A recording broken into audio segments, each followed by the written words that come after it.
సరే, దిల్కి అండ్ తమ్ముడికి ఈ మధ్యలో మీరు నా ఏమంటారు, నా పర్ఫార్మెన్సా, నాలో చూసిన చేంజ్ ఏంటి, మార్పు ఏంటి, ప్లస్ అండ్ మైనస్? ప్లస్లు చాలా. నువ్వు అప్పటికి ఇప్పటికీ ఏంది, న్యాచురల్గా ఒక 22-23 ఇయర్స్ నువ్వు యాజ్ యాక్టర్గా ఇక్కడ వరకు జర్నీ చేసావు. అంటే నాకంటే సీనియర్ నువ్వు యాక్చువల్, 1 ఇయర్ సీనియర్.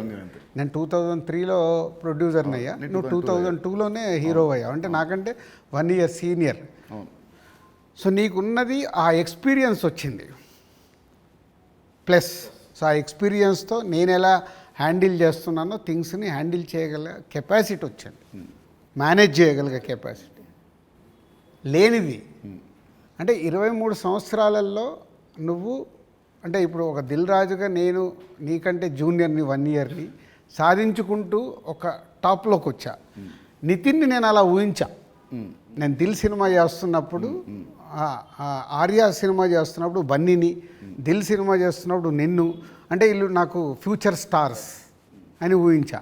కానీ నువ్వు ఆ మార్క్ అచీవ్ చేయలేకపోయావు, నువ్వు కోల్పోయింది అదే అనేది నా ఫీలింగ్. ఇప్పుడు తమ్ముడితో నాకు మళ్ళీ వస్తుందనుకుంటారా ఆ పూర్వ వైభవం? తమ్ముడితో సక్సెస్ఫుల్ హీరోగా వస్తావు, కానీ ఇది సరిపోదు. ఎల్లమ్మ ఎల్లమ్మతో కొట్టాలి.